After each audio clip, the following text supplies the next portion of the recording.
Et on continue tout de suite avec notre invité, Édouard Durand, bonjour. Bonjour. Vous êtes coprésident de la Civis, c'est la commission indépendante sur l'inceste et les violences sexuelles faites aux enfants. Vous avez publié un rapport ce jeudi.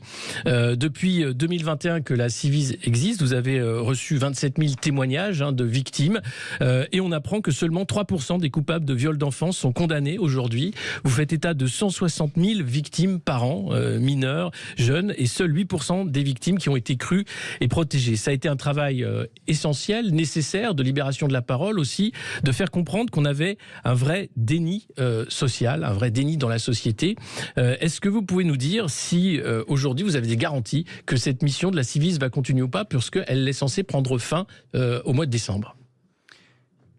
Non, à ce jour, ni la Civis, ni les 5,5 millions de femmes et d'hommes qui ont été victimes d'inceste ou de toute violence sexuelle dans leur enfance n'avons la garantie, n'avons d'informations sur l'arrêt ou la poursuite de cette mission inédite, originale et vitale. Alors on pourrait essayer de la maintenir sous une autre forme, de la confier à d'autres instances, mais il me semble que la Civis a été identifiée d'abord par ces enfants qui sont devenus des adultes comme un espace où elles sont comprises, reconnues et solidaires, et un espace où se pense une politique publique de protection. Pourquoi changer ?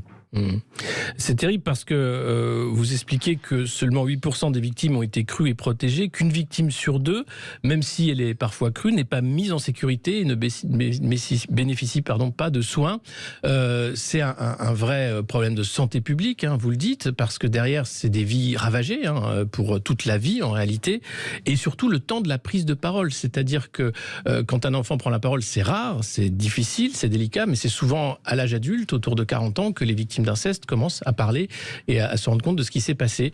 Est-ce que là, il y a des choses quand même qui avancent en parallèle de la mission d'écoute de la Civis au sein des institutions ? Alors, vous avez raison, monsieur. La mission de la Civis, c'est d'abord une mission d'écoute et de reconnaissance, et aussi une mission d'action. Et nous avons, par exemple, notamment, élaboré un outil de formation des professionnels, de tous les professionnels, sur le repérage et le signalement. Parce que la question n'est pas pourquoi les enfants victimes de viols et d'agressions sexuelles, d'inceste, mettent-ils du temps pour révéler les violences qu'ils subissent? La question est pourquoi les institutions et tous les adultes qui entourent les enfants mettent-ils tant de temps à les repérer, à leur poser la question des violences et à les protéger? Il faut inverser la manière de penser la protection. Et c'est le sens de cet outil de formation. Il y a bien sûr des dispositifs qui existent, les commissariats, les brigades de gendarmerie, les tribunaux, les hôpitaux ne sont pas des services qui sont récents, ils ont toujours existé. Mais il faut renforcer notre capacité d'aller sortir les enfants victimes de l'invisibilité. Vous avez dit tout à l'heure, il y a 160 000 enfants victimes de violences sexuelles chaque année. Mais où sont-ils? Ils sont invisibles. Ils sont dans nos écoles, dans nos tribunaux, dans nos services sociaux. Mais nous ne les repérons pas. Alors, là-dessus, moi, c'est pas un problème qui est neuf. Moi, ma mère était institutrice, directrice d'école, et donc elle repérait souvent des cas malheureux dans des classes d'enfants victimes de violences sexuelles. Le psychologue scolaire venait une fois par an. Et l'enfant restait dans la classe, victime de ses parents maltraitants, et rien n'était fait finalement. C'est pas nouveau en fait, je vous parle de ça, moi j'avais 15 ans quand ma mère m'en parlait. On a l'impression que on sait qu'il y a des choses à faire. Il y a par exemple le protocole NICHD qui permet de recueillir la parole des enfants sans l'orienter. Mais au lieu de former tous les fonctionnaires de police, tous les gens qui sont en contact des enfants, c'est uniquement les fonctionnaires qui le demandent, qui y sont formés par exemple. Est-ce qu'il n'y a pas un manque de volonté tout simplement des services publics d'avancer sur ce sujet? Parce que c'est un tabou justement et que ça fait trop peur. C'est la raison pour laquelle le 12 juin dernier, nous avons publié un avis qui s'intitule « Le coût du déni » et qui met en évidence que le coût économique annuel des violences sexuelles faites aux enfants, c'est 9,7 milliards d'euros chaque année. La gendarmerie nationale, notamment, a fait un programme admirable de formation des militaires au recueil de la parole de l'enfant victime par le protocole NICHT. Donc il y a des progrès, mais vous avez raison, autrefois, naguère et aujourd'hui encore, nous n'agissons pas suffisamment. Il faut signaler. Et dans le doute, il faut signaler. Il faut décider de protéger sans attendre que le primat de la protection soit accordé à l'enfant. C'est pourquoi il y a cet outil de formation de la Civise, pour sécuriser les professionnels. Mais par exemple, la Civise, vous souhaitez la suspension de plein droit de l'autorité parentale en cas de poursuite pénale pour inceste et le retrait systématique de l'autorité parentale en cas de condamnation pour inceste. C'est un texte qui est en train d'être discuté, mais on voit que ça avance à petits pas et voire ça recule finalement, ce retrait de l'autorité parentale par exemple. Vous avez raison, il faut être très vigilant parce que les enfants manquent de protection, souvent parce que nous nous cachons derrière des principes que nous interprétons mal. Lorsqu'un enfant révèle des violences sexuelles, et notamment un inceste parental, les plaintes sont classées sans suite dans 70% des cas. La Civise dit, et elle ira plus loin bien sûr dans quelques semaines, dans les 30% où il n'y a pas de classement, eh bien il faut protéger l'enfant sans attendre. Et donc suspendre de plein droit l'exercice de l'autorité parentale. On attendra le jugement, mais déjà, mettons l'enfant en sécurité. Alors, les gardiens du temple disent, mais c'est contraire aux principes. Le premier des principes, c'est d'être digne de l'attente des enfants ou à l'égard du monde des adultes. Et au moment du jugement, quand un parent est déclaré coupable d'inceste, il me semble conforme à la raison la plus élémentaire de dire que ce parent a démontré son incapacité à exercer l'autorité parentale. Je ne vois pas en quoi un principe viendrait s'opposer à ce que le retrait de l'autorité parentale soit la conséquence de la déclaration de culpabilité. Oui, bien sûr, mais visiblement c'est plus compliqué pour les législateurs. C'est toujours trop compliqué. Il faut toujours être plus nuancé.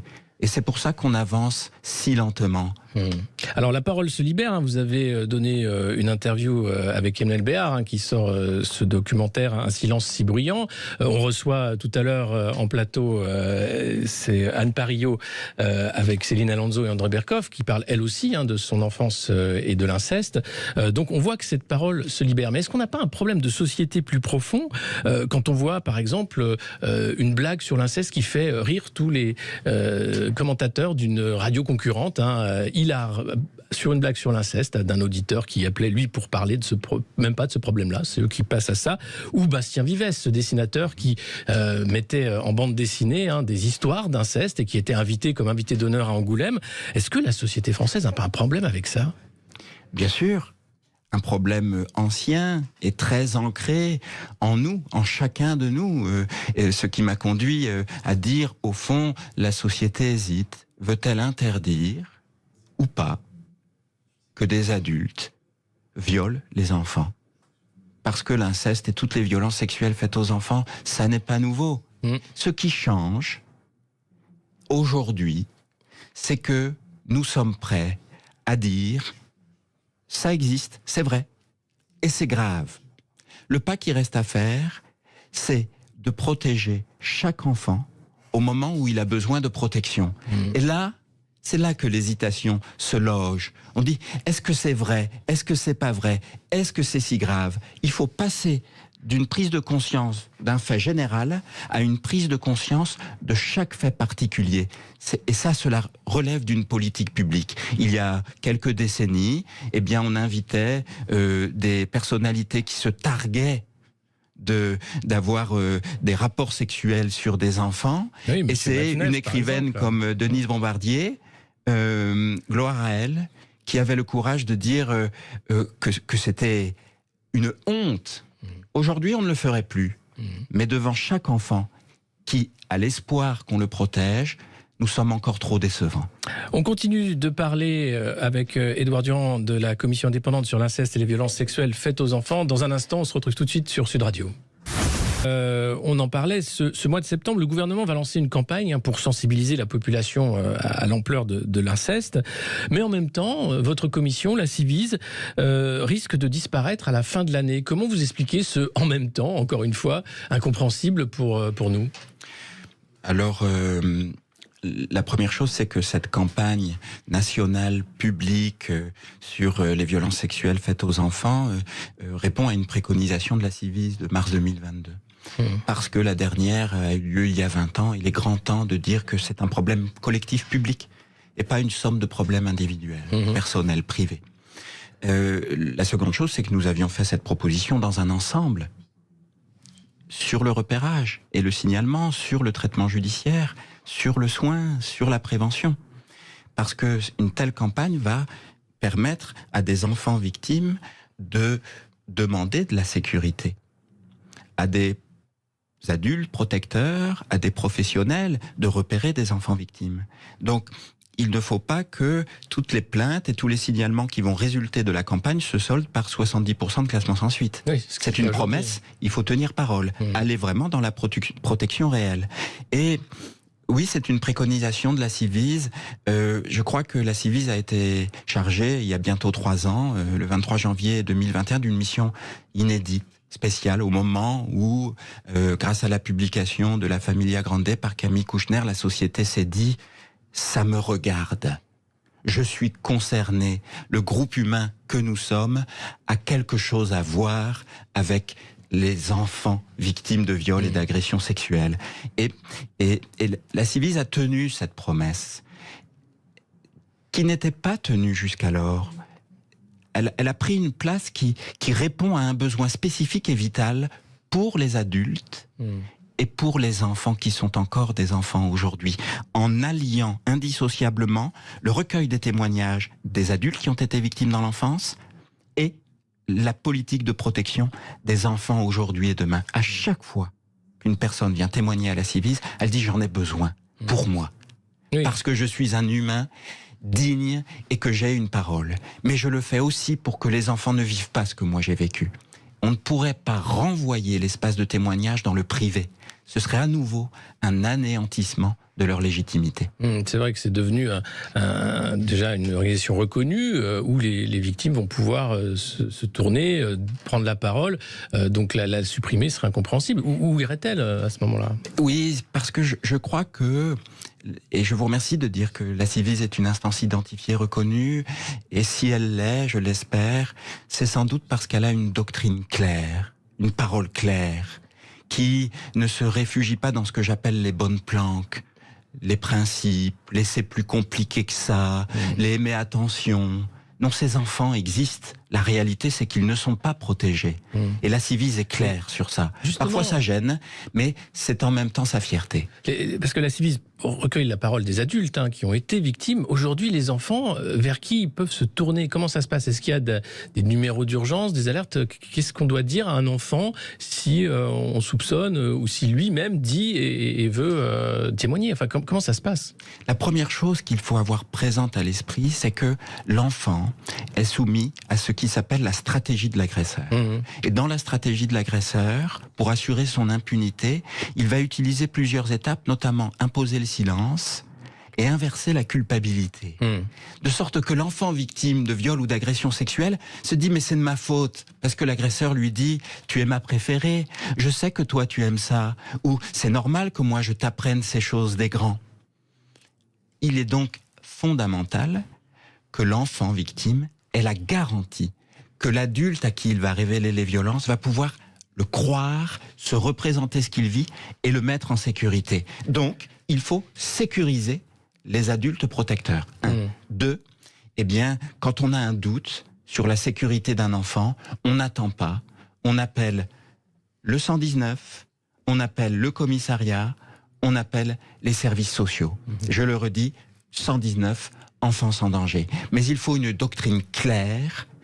Il y a un risque, les institutions doivent faire un choix, c'est l'enfant qu'on protège. Oui, et pas l'adulte dans le déni ou les choses comme ça, parce que dans 50% des témoignages, et c'est ça qui est choquant, le confident ne sécurise pas l'enfant. Parfois, il va lui dire de ne pas en parler ou rejeter la faute sur lui, ou du moins on passe à autre chose et ça continue ou pas, mais il y a un rejet en fait de la véracité de la parole de l'enfant. Oui, il y a une tendance sociale très forte et qui se vérifie face aux enfants victimes de violences aussi extrêmes. C'est « ça ne me regarde pas » moi je veux pas d'ennui. Après tout, j'en sais rien. Et puis ça me gêne, ça me fait tellement peur que, bon, si j'avais un enfant victime, je le protégerais, mais moi j'ai que des menteurs, que des enfants qui s'expriment pas bien, que des mères qui exagèrent. C'est pour ça qu'il n'y a pas ce postulat de principe de la protection. Et nous le montrons grâce aux témoignages que nous recevons. Dans 60% des cas, quand l'enfant se confie à un professionnel, le professionnel ne le protège pas. Oui, c'est ce que vous dites. 6 professionnels sur 10 qui ne protègent pas l'enfant suite aux révélations de violence. Il y a un manque de formation, sans doute. Il y a un déni. Et puis quoi, un manque de recrutement aussi, un manque de professionnels. Comment c'est possible, en fait? Et puis Parce que c'est leur métier, là, de protéger les enfants. Et la loi. Et la loi. Il faut que la loi soit beaucoup plus claire et protectrice. C'est ce que j'appelle, depuis 15 ans maintenant, une législation plus impérative. Je vous donne un exemple, et c'est l'une de nos premières préconisations. Les médecins, ou tous les professionnels du soin, dans un cadre libéral notamment, mais pas seulement, et spécifiquement les médecins, ont eux aussi des injonctions contradictoires. Alors, ils doivent signaler les enfants qui sont victimes de sévices, et notamment de viols ou d'agressions sexuelles, mais ils ne doivent pas s'immiscer dans la vie privée des familles, et ils ont une clause de conscience. Mais en même temps, on leur dit, vous n'êtes pas policier ou gendarme, c'est pas à vous de faire l'enquête. Alors comment être sûr que c'est une suspicion d'enfant victime ou que c'est une certitude d'enfant victime? Nous avons dit, dès mars 2022, la loi doit être beaucoup plus claire sur l'obligation de signalement. J'ai peur que cet enfant soit victime de viol, je signale. Et donc, en contrepartie, nous devons protéger les médecins de toute sanction disciplinaire. Vous voyez, il faut sécuriser les professionnels, il faut sécuriser les parents protecteurs si nous voulons qu'ils puissent protéger les enfants victimes. Ouais, c'est pas le cas aujourd'hui, et loin de là. Alors, vous allez remettre le rapport final de la Ciivise le 20 novembre au président Emmanuel Macron. Il va y avoir pas seulement tout ce qui est le travail qui a été fait de recueil de la parole, il y aura aussi sans doute des recommandations. Est-ce que vous attendez de cette remise de rapport que la réponse soit forte et que la Ciivise soit prolongée et que 2, on voit des lois évoluer, on voit des formations arriver, on voit quelque chose de profond dans la société? Oui, bien sûr. La Ciivise a été instituée pour ça, pour tenir cette promesse. On vous croit, on est là, et vous ne serez plus jamais seul. Et la Ciivise incarne la réalisation de cette parole. Et il faut qu'elle puisse continuer à le faire. Alors d'abord, la première chose, c'est que nous voulons que les préconisations que nous avons déjà formulées soient mises en œuvre et deviennent une réalité. Le 12 juin, nous avons dit... Les soins spécialisés du psychotraumatisme existent, ils ne sont pas dispensés, et nous avons modélisé un parcours des soins spécialisés. Il faut maintenant que les pouvoirs publics l'organisent, le financent, le mettent en œuvre. Et en novembre, nous allons refaire des préconisations pour renforcer les capacités de rendre justice. Nous ne pouvons plus continuer de vivre dans un système d'impunité des pédocriminels. Si seuls 3% des plaintes pour viol sur mineurs donnent lieu à la condamnation du mis en cause, comme vous l'avez rappelé tout à l'heure, monsieur, c'est que c'est un système d'impunité. Mais vous êtes juge, vous avez vu des dysfonctionnements dans la justice? Parce qu'on peut se demander où est la justice dans ces cas-là. La justice, comme l'hôpital, comme les médias, comme les services sociaux, ne sont que le reflet d'un état de conscience, d'une politique publique, d'une part, et d'un état de conscience de la société, d'autre part. Nous ne pouvons pas nous cacher derrière des principes. Nous ne pouvons pas assumer de manière contradictoire des enjeux de protection.